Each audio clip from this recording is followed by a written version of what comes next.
I wonder if, Max, you think this is the tipping point, that you get the Fed chairman name-checking it. Does it feel mainstream to you now?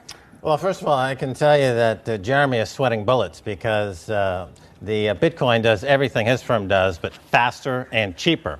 It's already rivaling Western Union, the #1 money transfer in the world, eclipsing them in volume per day. So firms like Jeremy's now are in the crosshairs. He looks pretty calm to me. He's in denial. He's in denial, Emily. He's in denial. The shock if it hasn't hit him yet. We've heard from Ben Bernanke talking about how he's acknowledged the Bitcoin, but the caveat that he put on the top of that was about law enforcement. It was about the safety of Bitcoins, the ability to be able to.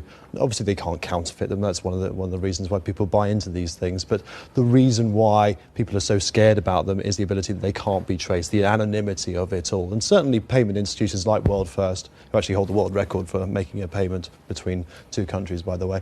But do you believe but not for speed and cost. It's much faster. There's $150 million was transferred today using Bitcoin for a fraction of a cost that no firm, including Jeremy's, would ever approach. So this is a real genuine threat to that industry, number one. Number two, you talked about counterfeiting. You can't counterfeit Bitcoin. That's a real problem with the British pound or the American dollar, is that they're being printed willy-nilly to solve lots of problems that politicians can't seem to solve, so they simply print money. Okay. People are panicked by what's happening in the banking and the central banks, and they're moving into something that they perceive as having a store of value. Full risks of them. Well, they're always talked up. The Bitcoin is always talked up by people who own it because they're speculating, Everyone talks their own book. People use it every single day to transfer money all over the world. It has a primary purpose as a means of transferring money, number one. Number two, it's also a currency. That's why it has huge value in this economy.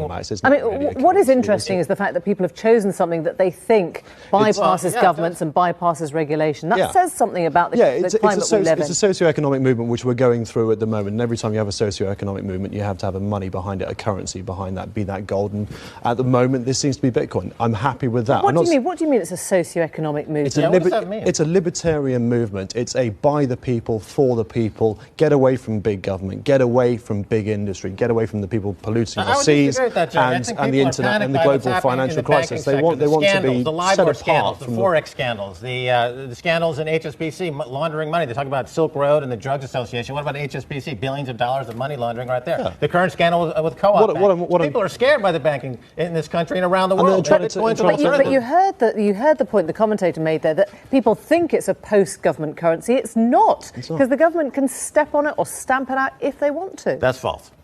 Why?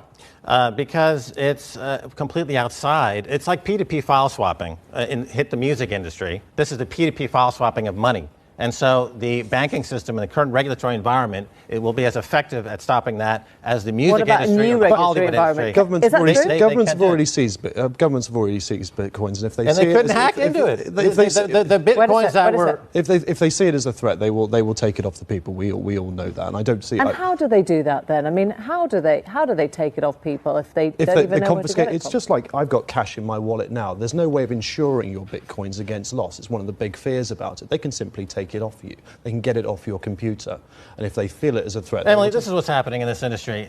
The regulatory environment in the U.S. and the U.K. versus the rest of the world. In China, India, around the world, Bitcoin is now the unbanked of the world. 6 billion people that don't really have access to banking infrastructure as such are now using these currencies, using it with their mobile technologies, and they are going to lead this market. The #1 market for Bitcoin right now is in China. And if the U.S. and the U.K. don't want to compete, if they don't want to compete in this market, then they can go home. We don't want them to compete in this market. But when you say Bitcoin to people, a lot of people will think automatically of the dark net. They'll think of the drugs. They'll think of the child porn. They'll think of the rather seedy side of the transactions that people don't want to do up front. Isn't that where Bitcoin's going to stay? No, of course not. That's a very minor part. When Silk Road was busted, the Bitcoin started to move up in value because you got rid of what was perceived as a bad agent in the market. There's a commerce element to Bitcoin, fine, but the majority of the reason why we're looking at Bitcoin now is the huge increase in price, and that's what really takes it away as a currency. If I owe you £200 and say Bitcoin's trading at £200, I can give you a Bitcoin and say, there's our £200 debt is paid. Tomorrow, the value of Bitcoin halves. I've got away with not actually paying you 100 quid. No, that's false. So the fact that it is doing so well is because it's so volatile, people can't use it as a medium of exchange. Bitcoin to any currency instantaneously, instant I mentioned conversion. all the You other have the virtual currency money. risk. No, That's completely false. there's no currency. Chaps, we haven't got long. 16% risk that we're seeing on a daily You make move. an instant transaction using a service like BitPay, for example. You take no currency risk. Okay, which not many people will take at the moment, right? No, it's a huge industry.